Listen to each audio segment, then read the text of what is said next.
नमस्कार दोस्तों, H2O के स्टडी में आप लोगों का एक बार पुनः स्वागत है। मैं बीपीएससी टीचर सुधीर कुमार सिंह आपके अपने इस चैनल पर सभी लोगों का एक बार पुनः स्वागत करता हूं। मैं आप लोगों के लिए डेली पता है शाम को 7:30 बजे सामान्य हिंदी के जो कि 6 to 8 टीजीटी और पीजीटी के लिए क्वेश्चन पूछा जाता है वही लेके आता हूं। और इस समय हमारा जो सीरीज चल रहा है वो पेपर का है कि सभी पेपर को, चाहे वो 6 to 8 का पेपर हो या टीजीटी का पेपर हो या पीजीटी का पेपर हो, जो भी पेपर है उसका हम सॉल्यूशन सहित, आंसर सहित उसको आपको लेके आए हैं हम। तो यहाँ तक हम लोग का क्वेश्चन हो गया था। जो लोग इसके पार्ट 1 को नहीं देखे हैं, 71 से लेके 85 तक हम ये क्वेश्चन सॉल्व करा दिए हैं। आज इसके आगे सॉल्व कराएंगे, ठीक है। तो जो नहीं देखे हैं वो पुरानी वीडियो में देख लेंगे। 71 से लेके 85 तक का क्वेश्चन, ये क्वेश्चन है बीपीएससी टीआरई 2 का, बीपीएससी टीआरई 2.0 का 6 to 8 का है। 6 to 8 का हिंदी है, जो कि बहुत बढ़िया पेपर आया था, जो कि पेपर बहुत क्वालिटी वाला पेपर था, जो कि ये पेपर उस टाइम का टीजीटी के पेपर से भी ये टफ पेपर था। तो इसको ज़रूर देखिए। और देखिए यहाँ से हमने 85 तक लास्ट क्वेश्चन करवाया था, जिसका आंसर था कि तुम्हारी जेब खाली है। वाक्य में जेब का लिंग क्या था? तो इसका लिंग क्या था? स्त्रीलिंग था। क्या था? स्त्रीलिंग। तुम्हारी जेब खाली है वो क्या होता है? स्त्रीलिंग। और वीडियो शुरुआत करते हैं 86 नंबर क्वेश्चन से। और आप लोग सभी लोग कमेंट में ज़रूर जवाब देते हुए चलिए जवाब दीजिए जल्दी जल्दी। बूंद बूंद से घड़ा भरता है, इस वाक्य में भरता कौन सी क्रिया है? ऑप्शन ए प्रेरणार्थक क्रिया, ऑप्शन बी अकर्मक क्रिया, ऑप्शन सी सकर्मक क्रिया, ऑप्शन डी उपयुक्त में से एक से अधिक, उपयुक्त में से कोई नहीं। जल्दी से जवाब देंगे दोस्तों। अगर आपको इसका पीडीएफ चाहिए तो आप टेलीग्राम पर H2O के स्टडी चैनल से जुड़ जाइएगा। वहाँ पे आपको डेली पीडीएफ मिलता रहेगा। टेलीग्राम का लिंक हमारे डिस्क्रिप्शन बॉक्स में है। डिस्क्रिप्शन बॉक्स से आप लोग लिंक पे क्लिक करके आप लोग ज्वाइन हो जाइएगा। या तो टेलीग्राम पे ज्वाइन हो जाइएगा या व्हाट्सअप चैनल भी है, उसका भी लिंक डिस्क्रिप्शन बॉक्स में आपका लगा हुआ है। और चैनल का नाम है H2O के स्टडी ही, जो कि चैनल का नाम है, चाहे व्हाट्सअप पे चाहे आपका टेलीग्राम पे या यूट्यूब पे, सब नाम एक ही है, H2O के स्टडी, ठीक है। तो उसमें आप लोग जुड़ सकते हैं। वहाँ पे आपको ये पीडीएफ जब ये कंप्लीट हो जाता है तो आपको पूरा पीडीएफ मिलता रहेगा। इसका राइट आंसर बताइए सभी लोग जल्दी कमेंट में। तो राइट आंसर हो जाएगा ऑप्शन बी अकर्मक क्रिया। जो भरता है वो कौन सी क्रिया है? अकर्मक क्रिया है। इसमें कर्म नहीं है, इसलिए अकर्मक क्रिया है। चलिए, बीपीएससी जो आंसर माना है वही हम आंसर आपको बताएंगे। देखिए, हम भी जब एक बार टीआरई 2 में दिए थे तो हम भी गलती से सी ऑप्शन मारे थे, सकर्मक क्रिया, जो कि मेरा उस टाइम गलत हो गया था। और यही गलती हमें बाहर उस टाइम करवाया था, जो कि बीपीएससी टीआरई 2 में हम बाहर हुए थे। उसमें मेरा कट ऑफ के बराबर 87 पे कट ऑफ बन रहा था जनरल का, जो कि हम अदर स्टेट से हैं तो जनरल कट ऑफ पे ही फाइट करेंगे। तो 87 बना था, लेकिन टाई ब्रेकर में मेरा नहीं हुआ। यही एक दो क्वेश्चन जो है जो आपको टाई ब्रेकर में निपटा देता है। तो यहाँ पे एक एक क्वेश्चन के लिए मार है, तो थोड़ी भी गलती बाई मिस्टेक करेंगे, जो कि कुछ आंसर जो है बीपीएससी ज़बरदस्ती दे दिया है वो तो हम मानते हैं, लेकिन बाकी जो आंसर है सब सही दिया है। जैसे इसमें भी इसका है अकर्मक क्रिया है, लेकिन अभी भी हमें लगता है कि इसका सकर्मक क्रिया होना चाहिए, और बहुत सारे टीचरों को भी लगता है। लेकिन ये मान के चलिए कि ये थोड़ा सा विवादित क्वेश्चन भी बन जाता है, ठीक है। लेकिन बीपीएससी जो आंसर मानेगा वही आपको मानना है, ठीक है। तो आंसर इसका क्या हो जाएगा? ऑप्शन बी अकर्मक क्रिया। चलिए, 87 नंबर क्वेश्चन है, क्रिया के उस रूपांतरण को कौन सा वाच्य कहते हैं जिससे वाक्य में कर्ता की प्रधानता का बोध होता है? कर्मवाच्य, भाववाच्य, कर्तृवाच्य, उपयुक्त में से एक से अधिक, उपयुक्त में से कोई नहीं। आपको बताइए जल्दी से, जो कि सिंपल क्वेश्चन है, जो लोग पढ़े होंगे उसके लिए सिंपल है, बस परिभाषा जो है वही दे दिया है। कर्ता की प्रधानता का बोध कराएगा तो कर्तृवाच्य, और कर्म की प्रधानता का बोध कराएगा तो कर्मवाच्य, और किसी भाव का कराएगा तो भाववाच्य, ठीक है। चलिए बढ़ते हैं नेक्स्ट क्वेश्चन की तरफ। 88 नंबर क्वेश्चन है, आकर्षण का विपरीतार्थक शब्द बताइए। ऑप्शन ए सकर्षण, ऑप्शन बी विकर्षण, ऑप्शन सी कर्षण, ऑप्शन डी उपयुक्त में से एक से अधिक, ऑप्शन डी उपयुक्त में से कोई नहीं। अच्छा क्वेश्चन है जो कि विलोम शब्द से है, विपरीतार्थक शब्द यानी विलोम शब्द, ठीक है। तो आकर्षण का क्या हो जाएगा, विकर्षण हो जाएगा, ऑप्शन नंबर बी। चलिए बढ़ते हैं नेक्स्ट क्वेश्चन की तरफ। आज का 89 नंबर क्वेश्चन है। चलिए, आदि से अंत तक के लिए प्रयुक्त एक शब्द क्या है? अद्यतन, आद्योपांत, आद्यांत, उपयुक्त में से एक से अधिक, उपयुक्त में से कोई नहीं। देखिए जो चौथा है ऑप्शन है उपयुक्त में से एक से अधिक, और ऑप्शन ई जो है उपयुक्त में से कोई नहीं। इसी में खेला हो जाता है, ठीक है। बिहार में इसी ऑप्शन में खेला हो जाता है। कई बार लगेगा आपको ऑप्शन एक है तो 2 मान देगा, कई बार लगेगा कि ऑप्शन दोनों है तो 1 मान देता है। इसी में खेला हो जाता है और 1-2 नंबर ऊपर नीचे हो जाता है, और इसी में कई लोग टाई ब्रेकर से छट जाते हैं या 1 नंबर से छट जाते हैं, ठीक है। चलिए इसका आंसर बताइए। तो इसका आंसर हो जाएगा आपका ऑप्शन नंबर डी, उपयुक्त में से एक से अधिक, ठीक है। क्योंकि देखिए आदि से अंत तक अद्योपांत भी कहते हैं और अद्यांत भी कहते हैं, जो कि ज़्यादा हाईलाइट कौन है, अद्योपांत है। जबकि आदि से अंत तक के लिए ज़्यादा आप लोग जब पढ़ेंगे, कोई भी टीचर पढ़ाता होगा तो आप लोग जरूर ये ध्यान दिए होंगे कि आदि से अंत तक के लिए प्रयुक्त एक शब्द अद्योपांत, जो कि ये हम गलती किए हैं। लेकिन आप लोग कतई ये सब गलती मत कीजिएगा। जब एक से अधिक के आंसर चाहे वो हाईलाइट हो या ना हो, अगर पता है तो दोनों को मारिए, ठीक है। अगर आयोग गलत आंसर माना उसे तो आप लोग उस पर केस भी कर सकते हैं, ठीक है। तो इसका आंसर दोनों है, आद्योपांत और अद्यांत भी, ठीक है। तो बुक से अगर पढ़ेंगे अच्छे से तो पता चलेगा कि आद्योपांत और अद्यांत दोनों आंसर क्या है, इसका राइट है। इसीलिए इसका ऑप्शन नंबर डी क्या हो जाएगा, उत्तर हो जाएगा कि एक से अधिक। और एक से अधिक का मतलब ये है कि जब 2 ऑप्शन मिल गया ना तो एक से अधिक है, उपयुक्त सभी नहीं कि ये पहला नहीं मिला तो एक से अधिक नहीं है। जब 2 मिल गया तो वो एक से अधिक ही कहलाएगा, ठीक है। तो राइट आंसर ऑप्शन डी। बढ़िए नेक्स्ट क्वेश्चन की तरफ। 90 नंबर क्वेश्चन है, ऐसे शब्द जो पढ़ने और सुनने में लगभग एक से अधिक लगते हैं परंतु अर्थ की दृष्टि से भिन्न होते हैं, लोग उन्हें कहते हैं, लोग नहीं है, उन्हें कहते हैं। ऑप्शन है श्रुत सम भिन्नार्थक, श्रुत सम अभिन्न, उपयुक्त में से एक से अधिक, उपयुक्त में से कोई नहीं। वो तो ऑप्शन फिक्स है आपका, डी और ई ऑप्शन फिक्स है। राइट आंसर हो जाएगा option number A, option number A, श्रुत सम भिन्नार्थक, श्रुत सम भिन्नार्थक। इसमें भिन्नार्थक रहेगा, बस श्रुत सम लगाएंगे तो गलत हो जाएगा, क्योंकि दिया है ना जो पढ़ने और सुनने में लगभग एक लगते हैं परंतु अर्थ की दृष्टि से क्या हो जाते हैं, भिन्न हो जाते हैं। तो श्रुत सम सुनने में अलग एक लगेंगे और भिन्न क्या हो जाएगा, अर्थ की दृष्टि से भिन्न हो जाएगा। तो श्रुत सम भिन्नार्थक। चलिए बढ़ते हैं नेक्स्ट क्वेश्चन की तरफ। 91 नंबर क्वेश्चन है, इनमें से कौन सा व्याकरणचार्य नहीं है? व्याकरणचार्य नहीं है। पतंजलि, रामविलास शर्मा, पाणिनि, उपयुक्त में से एक से अधिक, उपयुक्त में से कोई नहीं। चलिए जल्दी से जवाब देंगे। देखिए ये नहीं वाले को जरूर याद रखिए कि नहीं दिया है, ये गलती होता है एग्जाम में। नहीं जो है बहुत घातक चीज़ है, तो क्वेश्चन जल्दीबाजी में न पढ़ें, नहीं का ध्यान जरूर रखें। राइट आंसर हो जाएगा option number B, option number B, Ramvilas Sharma, जो कि व्याकरणचार्य नहीं है। जबकि पतंजलि और पाणिनि क्वालिटी लेवल का एकदम मान लीजिए कि व्याकरणचार्य थे, ठीक है। चलिए बढ़ते हैं नेक्स्ट क्वेश्चन की तरफ। 92 नंबर क्वेश्चन है, निम्नलिखित में से कौन सही है? परिभाषा ही दे दिया है। ऑप्शन ए है जो 2 वर्णों के मेल को समास तथा 2 पदों के का योग संधि कहलाता है। ऑप्शन बी 2 शब्दों का मेल समास और संधि कहलाता है। ऑप्शन सी 2 वर्णों के मेल को संधि तथा 2 पदों के योग को समास कहते हैं। ऑप्शन डी उपयुक्त में से एक से अधिक, ऑप्शन ई उपयुक्त में से कोई नहीं। परिभाषा पढ़िए।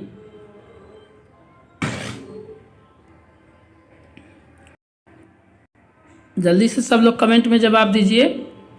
देखिए दोस्तों, आप लोग मेरे साथ अन्याय करते हैं, जो भी लोग हैं मेरे साथ एकदम अन्याय करते हैं।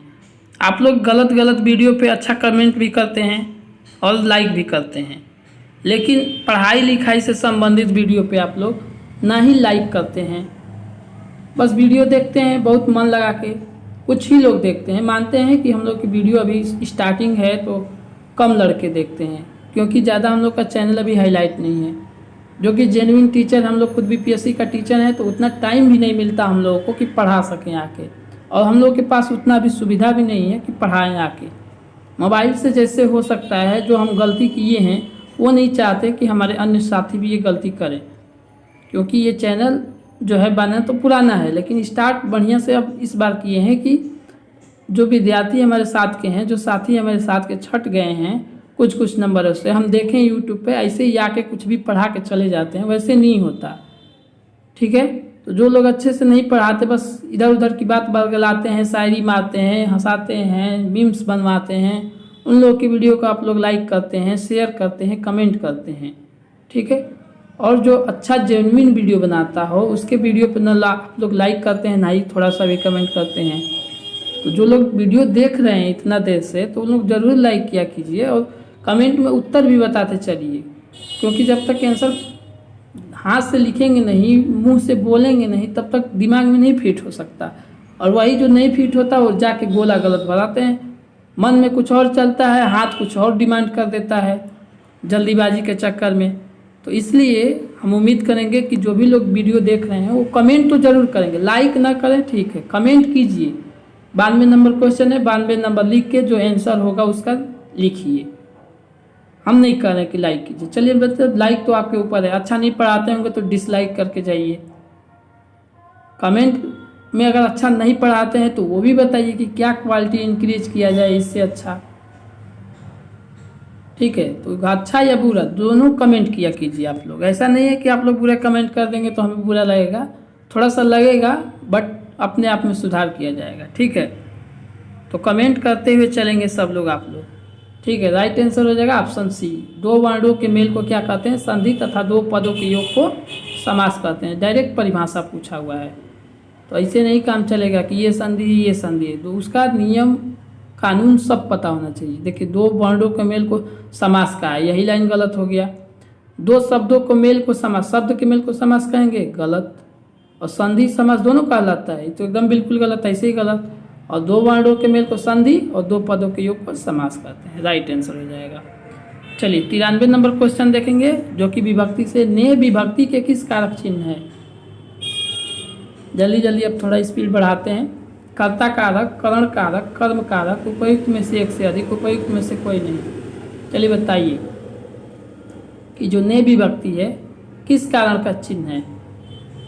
कारक पढ़े होंगे, कर्ता ने कर्म को करण से, संप्रदान से, अपदान के लिए, सब पढ़े हैं। एक दिन हम बताए भी थे वीडियो में, नहीं पढ़े होंगे तो वीडियो में जाके देखिएगा। पेपर सॉल्यूशन TRE 3 वाला, उसी में था विभक्ति वाला क्वेश्चन, तो हम बताए हैं उसको किसके साथ क्या क्या लगेगा। चलिए राइट आंसर हो जाएगा ऑप्शन नंबर ए, कर्ता ने। अभी बोले भी थे कर्ता ने विभक्ति, जैसे राम ने खाना खाया, हो गया। चलिए आगे क्वेश्चन देखते हैं। अगला क्वेश्चन है 94 नंबर। उच्छ्वास में कौन सा उपसर्ग है? उत, उच्च, उच्च। उपयुक्त में से एक से अधिक, उपयुक्त में से कोई नहीं। थोड़ा आप जल्दी जल्दी कमेंट कीजिए आप लोग स्पीड में। ठीक है, राइट आंसर हो जाएगा आपका ऑप्शन नंबर ए, उच्च नहीं होगा, उत्त। यही उत्त जो है जब इसमें बनेगा छवास में, इसमें ये क्या बन जाएगा, ये जो त है वो च में व में परिवर्तित हो जाता है। ठीक है, इसका राइट आंसर हो जाएगा option number A, option number A. चलिए नेक्स्ट क्वेश्चन देखते हैं। किसी वाक्य में कर्ता और उसके विस्तार को क्या कहते हैं? ठीक है, विधेय, पदबंध, उद्देश्य, उपयुक्त में से एक से अधिक, उपयुक्त में से कोई नहीं।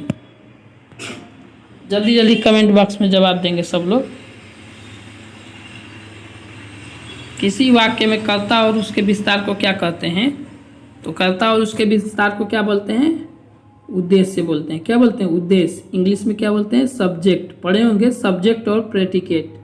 जैसे मान लीजिए एक उदाहरण से समझाते हैं आपको, ऐसे थोड़ा जो पहली बार पढ़ा होगा उसको नहीं क्लियर होगा। जैसे मान लो राम खाना खाता है, खाता है।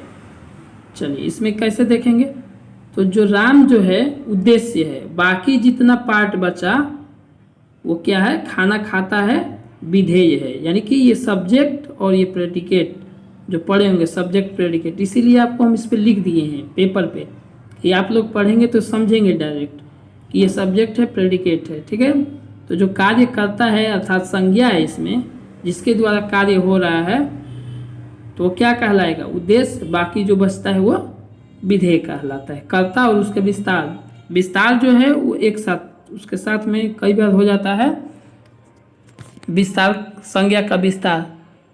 जैसे मान लीजिए आगे जैसे समझा देते हैं कोई उदाहरण, नहीं तो कंफ्यूज हो जाएंगे आप लोग। नीली गाय,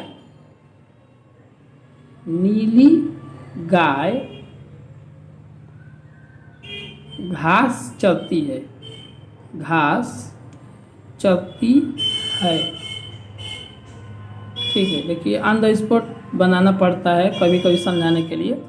तो नीली गाय क्या है, करता है, ये करता है, गाय करता है, कर्ता के विस्तार है ना नीली गाय। तो नीली गाय घास चरती है, तो घास चरती है आपका विधेय हो जाएगा इतना। ठीक है, और नीली गाय क्या हो जाएगा, उद्देश्य हो जाएगा, कर्ता और उसका विस्तार दोनों में है। ठीक है, समझ में आया। चलिए बढ़ते हैं नेक्स्ट क्वेश्चन की तरफ। 96 नंबर क्वेश्चन है, विशेषण के अंत में संस्कृत और हिंदी के तद्धित प्रत्यय के योग से कौन सी संज्ञा बनती है। पदवाचक संज्ञा, विशेषणवाचक संज्ञा, भाववाचक संज्ञा, उपयुक्त में से एक से अधिक, उपयुक्त में से कोई नहीं। जल्दी से कमेंट बॉक्स में जवाब दीजिए आप लोग।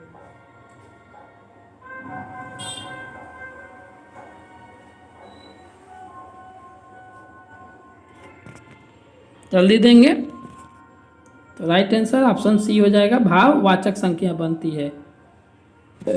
भाववाचक संज्ञा जो संस्कृत का अंत है, अंत में संस्कृत का शब्द आता है और हिंदी का तद्धित प्रत्यय के योग से बनता है सब, तो कौन सी संज्ञा बनेगी, भाववाचक संज्ञा। चलिए नेक्स्ट क्वेश्चन देखते हैं।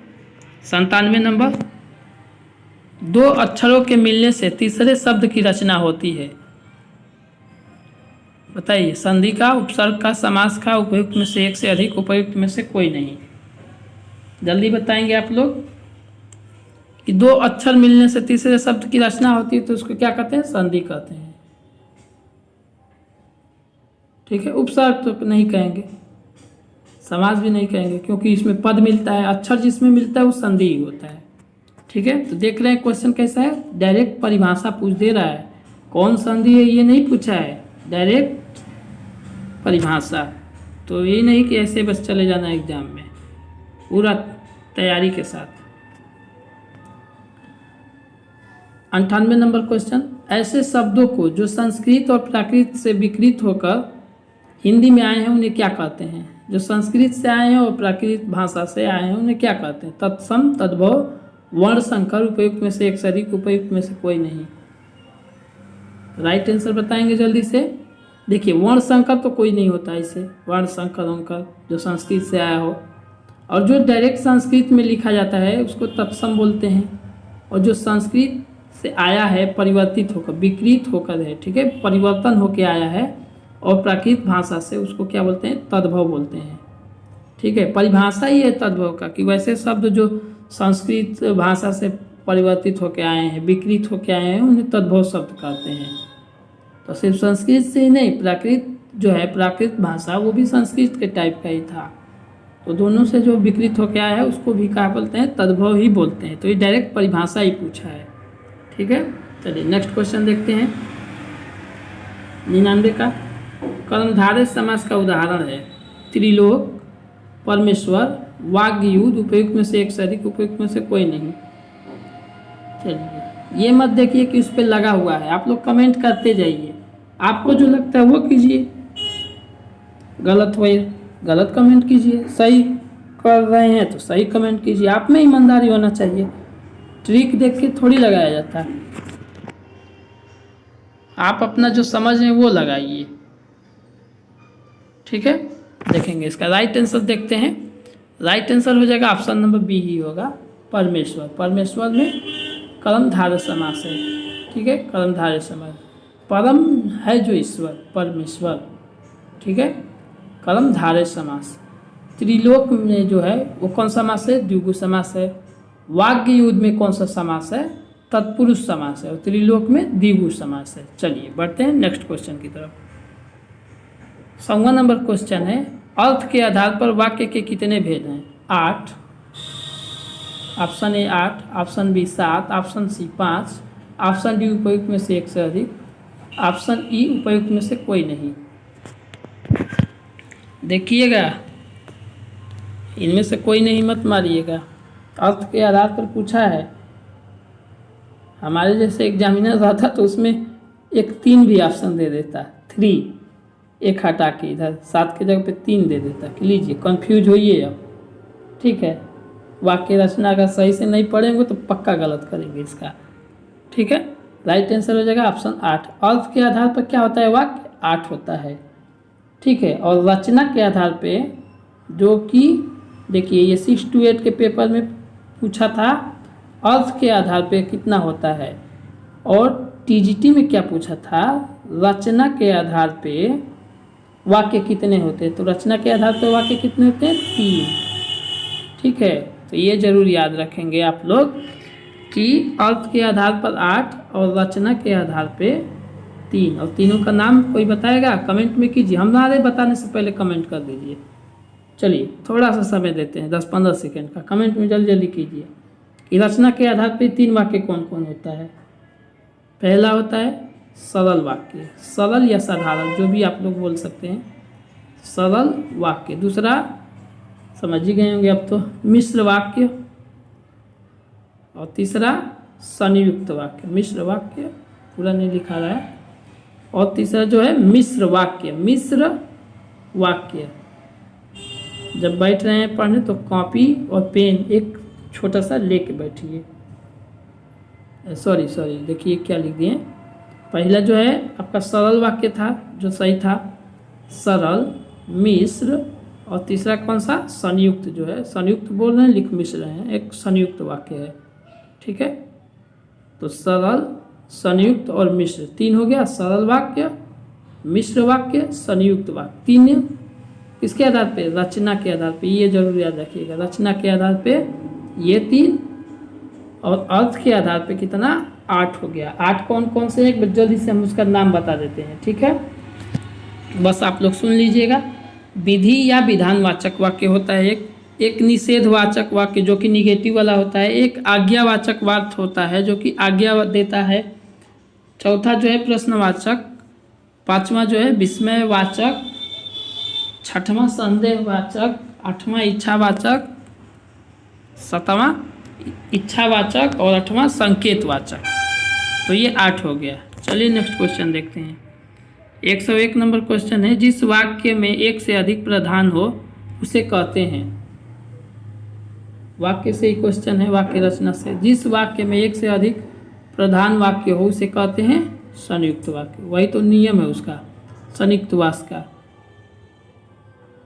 एक से अधिक प्रधान वाक्य हो। ठीक है, चलिए बढ़ते हैं नेक्स्ट क्वेश्चन की तरफ।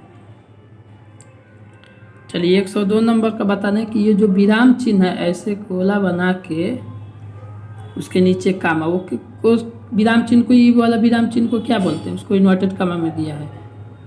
अर्ध विराम, संक्षेप चिन्ह, अल्प विराम, या उपयुक्त में से कोई नहीं, एक से अधिक। ऐसे करके जो नीचे जैसे ये कामा के ऊपर ऐसे बिंदी नहीं रहता है, वही वाला है। चलिए राइट आंसर अर्ध विराम। ठीक है, केवल ऐसे रहता कामा वाला तो कामा वाला अल्प विराम होता है। ठीक है, ये भी याद रखेंगे। चलिए नेक्स्ट क्वेश्चन जो कि मुहावरा से है, अंधे के आगे रोए अपना नैन खोए का अभिप्राय है। मूर्ख से कहना, अयोग्य से कहना, अपनी बात सुनने वाला नहीं, उपयुक्त में से एक से अधिक, उपयुक्त में से कोई नहीं। अंधे के आगे रोए अपने नैन खोए,